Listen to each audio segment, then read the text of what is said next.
बातमी छत्तीसगडमध्ये अतिरिक्त पोलीस आयुक्त म्हणून काम केलेल्या आयेज खान यांचा नागपूरमध्ये कार अपघातात मृत्यू झाला। ते नागपूरच्या पेंच नॅशनल पार्कवरून परतत होते। वाटेत पारशिवनीजवळ त्यांच्या एक्सयूव्ही गाडीचा टायर ब्लास्ट झाला, त्यामुळे नियंत्रण सुटून कार पलटी झाली। यामध्ये गाडीचा चक्काचूर झाला। दरम्यान आयेज खान यांना उपचारासाठी रुग्णालयात दाखल करण्यात आलं होतं, मात्र तिथं त्यांना मृत घोषित केलं गेलं। भारताला तोडण्याचं प्रतीक असलेलं मुंबईतील मोहम्मद अली जिना यांचं जिना हाऊस तोडून तिथं सांस्कृतिक केंद्र उभारावं अशी मागणी भाजप आमदार मंगलप्रभात लोढा यांनी केली। मात्र या जागेच्या मालकीवरून वाद असल्यानं या मागणीवरून नवी चर्चा रंगू लागली। इच्छा असली तर भाजपनं आजच जिना हाऊस तोडावं, मात्र त्यावरून राजकारण करू नये असा सल्ला राष्ट्रवादीचे प्रवक्ते नवाब मलिक यांनी केलाय। जिना यांची मुलगी दीना वाडिया यांनी या घरावर मालकी हक्क सांगितला। दीना वाडिया या भारतातच राहतात, मात्र सध्या या हाऊसची मालकी केंद्र सरकारकडे आहे। केंद्र सरकारच्या कांदा निर्यात प्रोत्साहन योजनेला मुदतवाढ देण्याची मागणी राज्याचे अर्थमंत्री सुधीर मुनगंटीवार यांनी केंद्रीय अर्थमंत्री अरुण जेटली यांच्याकडे केली। मुंबई दौऱ्यावर आलेल्या जेटलींची सुधीर मुनगंटीवार आणि अर्थ राज्यमंत्री दीपक केसरकर यांनी भेट घेतली। भारतातून जास्तीत जास्त कांदा निर्यात होण्यासाठी केंद्र सरकारनं कांदा निर्यात योजना सुरू केली। या योजनेअंतर्गत कांदा निर्यातदार शेतकऱ्यांना 5% अनुदान मिळतं, मात्र या योजनेची मुदत येत्या 31 मार्चला संपते, त्यामुळे या योजनेला मुदतवाढ देण्याची मागणी करण्यात आली आहे। अनेक विषयांवर माननीय जेटली साहेबांसोबत सविस्तर चर्चा झाली आणि मला या गोष्टीचा आनंद आहे की माननीय जेटली साहेबांनी प्रत्येक विषयावर साधारणतः सकारात्मक भूमिका घेतली आहे। सरकार स्थिर असल्यामुळे चर्चेसाठी मातोश्रीवर जाण्याचा प्रश्नच येत नसल्याचं महसूल मंत्री चंद्रकांत पाटील यांनी स्पष्ट केलं। मध्यावधीची केवळ चर्चा असून 200 संख्याबळ असताना काँग्रेस राष्ट्रवादीचे आमदार फोडण्याचा प्रश्नच नसल्याचंही पाटील म्हणाले। सेना आणि भाजपमध्ये पुन्हा धुसफूस सुरू झाली असून सुधीर मुनगंटीवार आणि चंद्रकांत पाटील गुढीपाडव्याचा मुहूर्त साधून मातोश्रीवर जाणार असल्याच्या बातम्या पसरल्या होत्या, त्यावर त्यांनी हे स्पष्टीकरण दिलं। तुम्ही रोज पुढी सोडता तशी पुढी सोडली आहे की मी आणि मुनगंटीवार मातोश्रीवर जाणार आहे, म्हणजे न जाण्याचं काही कारण नाही, पण जाण्याचं काही प्रयोजन पण नाही। हे सगळं नीट चाललंय। आता कशासाठी जायचं? पाडव्याच्या निमित्ताने शुभेच्छा द्यायचं असं असू शकतं, पण नाही, असं काही विषय नाही। भाजपचे प्रदेशाध्यक्ष रावसाहेब दानवे यांच्या मुलाच्या शाही विवाह सोहळ्यात बेहिशेबी काळा पैसा पांढरा झाल्याचा आरोप पुण्यातील वकील असीम सरोदे यांनी केला। या प्रकरणी आयकर विभागानं चौकशी करावी अशी मागणी करणारं पत्र सरोदेंनी औरंगाबाद विभागाच्या आयुक्तांना पाठवलं। रावसाहेब दानवे यांचे चिरंजीव आमदार संतोष दानवे यांचा 3 मार्चला औरंगाबादेत शाही विवाह सोहळा पार पडला। विवाह सोहळ्यातील थाट पाहता कोट्यवधींचा खर्च झाल्याची चर्चा आहे, त्यामुळे दानवे यांचा कमाईचा स्रोत आणि लग्नातील एकूण खर्च यातील तफावतीचा मेळ आयकर विभागानं तपासावा असं सरोदेंनी म्हटलंय।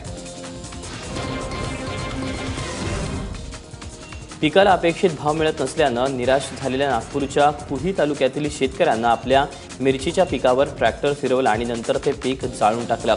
यावेळी काँग्रेसचे माजी मंत्री राजेंद्र बुळक आणि इतर काही नेते या शेतावर उपस्थित होते। नेत्यांच्या समोरच पिकाची धुळदाण होत असताना त्यांनी शेतकऱ्याला तर थांबवलं नाहीच, उलट या जळत्या पिकासोबत फोटो सेशनही केल्याचा आरोप होतोय। अडचणीत असलेल्या शेतकऱ्याला दिलासा देण्याऐवजी त्याच्या पिकाचं नुकसान पाहणाऱ्या नेत्यांबाबत संताप व्यक्त करण्यात येतोय। पत्नीच्या हाताचं यश माहीत असतं तर राजकारणात आलोच नसतो, त्याऐवजी व्यवसायच केला असता असं राष्ट्रवादीचे अध्यक्ष शरद पवार यांनी म्हटलं। प्रतिभा पवार या सहसा कोणत्याही कार्यक्रमात जात नाहीत, मात्र त्या सराफ दुकानाच्या शुभारंभाला आवर्जून जातात। धंद्यामध्ये त्यांच्या हाताला चांगलं यश मिळतं हे आपल्याला माहीत असतं तर राजकारणात आलोच नसतो, मात्र आता धंदा करण्याचं वय राहिलं नाही असं म्हणत शरद पवारांनी आशा पिकवल्या। बारामतीतील चंदूकाका सराफ अँड सन्स या सुवर्ण पेढीचं उद्घाटन शरद पवार आणि त्यांच्या पत्नीच्या हस्ते झालं। यावेळी ते बोलत होते। धंद्यामध्ये त्यांच्या हाताला गुण इतका हे मला अधिक कमी असते तर मी राजकारणात गेलोच उगाच कशाला राजकारण। पण 50 वर्षात मला समजलेलं आहे, आता समजून उपयोग नाही। शेतकऱ्यांची कर्जमाफी, 19 आमदारांचं निलंबन, नोटाबंदी आणि डॉक्टरांचं आंदोलन अशा एक ना अनेक विषयांवरून अजित पवारांनी भाजपवर सडकून टीका केली। साताऱ्यात MSc परीक्षेत उत्तीर्ण झालेल्या विद्यार्थ्यांचा अजित पवारांच्या हस्ते सत्कार करण्यात आला। यावेळी ते बोलत होते। जिल्हा परिषद आणि पंचायत समितीत राष्ट्रवादी अपयशी ठरली, मात्र सातारा जिल्हा परिषद पंचायत समितीमध्ये राष्ट्रवादीनं एकाची सत्ता मिळवली, त्यामुळे साताऱ्यात मिळालेल्या यशाबद्दलही सत्काराचा कार्यक्रम पार पडला।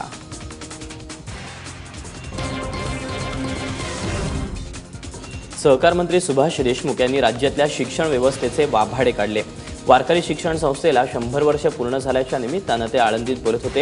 यावेळी शिक्षण संस्थेचं कौतुक करताना देशमुख यांनी शिक्षण व्यवस्थेतलं वास्तव मांडलं, तसंच शिक्षण व्यवस्थेतील गैरकारभारांवर सुद्धा त्यांनी सडकून टीका केली।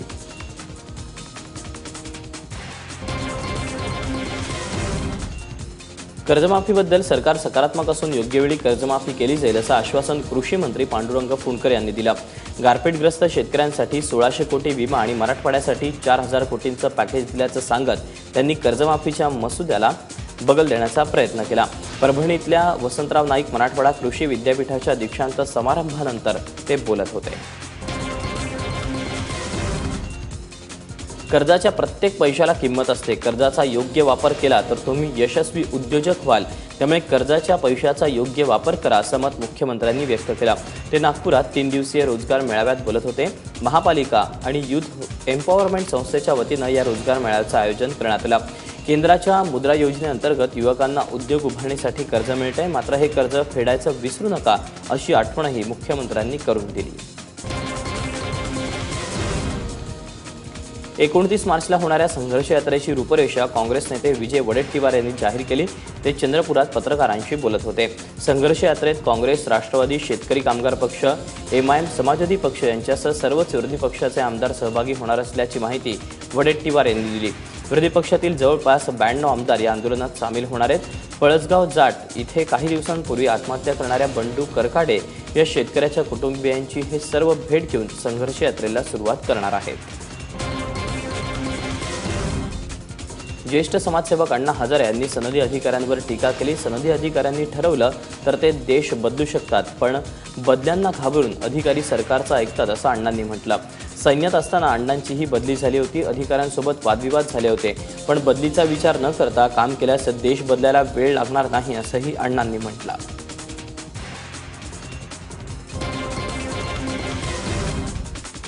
अमूल दूध, अमूल बटर, अमूल श्रीखंड, अमूल पनीर या पदार्थांमुळे द टेस्ट ऑफ इंडिया बनलेल्या अमूल ब्रँडकडून लवकरच खवय्यांना चमचमीत मेजवानी मिळणार आहे। येत्या 2 दिवसात अमूलचे समोसे, पराठे आणि पॅटीस बाजारात दाखल होत आहेत, त्यामुळे केवळ दुग्धजन्य पदार्थ मिळणारा ब्रँड अशी अमूलची ओळख आता पुसली जाणार आहे। अमूलच्या याच पदार्थांना मिळणारा उथंड प्रतिसाद पाहून कंपनीनं फ्रोझन स्नॅक्सच्या बाजारपेठेत उतरण्याचं ठरवलं। अमूल कंपनीच्या विस्तारासाठी पुढच्या 2 वर्षात 2000 कोटींची गुंतवणूक केली जाणार आहे। नाशिकमधल्या पोलीस भरती दरम्यान उंची वाढवण्यासाठी वीग घालणाऱ्या परीक्षार्थीचा व्हिडिओ व्हायरल करून पोलिसांनी चूक केल्याचा आरोप सामाजिक कार्यकर्त्यांनी केला। मुळातच उंची कमी असल्यानं आपण पास होणार नाही या विचारानं एका तरुणानं वीग घालून उंची वाढवण्याचा प्रयत्न केला, पण एका पोलीस कर्मचाऱ्याला हा प्रकार लक्षात आला तेव्हा पोलीस उपायुक्त श्रीकांत धिवरे यांनी या तरुणाचा व्हिडिओ व्हायरल करून त्याची बदनामी केली असं या सामाजिक कार्यकर्त्यांचं म्हणणं आहे। खरं तर त्याच्यावर रीतसर कारवाई करून त्याला सोडलं असतं तरी चाललं असतं, पण पोलिसांनी त्याची बदनामी करून चूक केल्याचा ठपका सामाजिक कार्यकर्त्यांनी ठेवला आहे।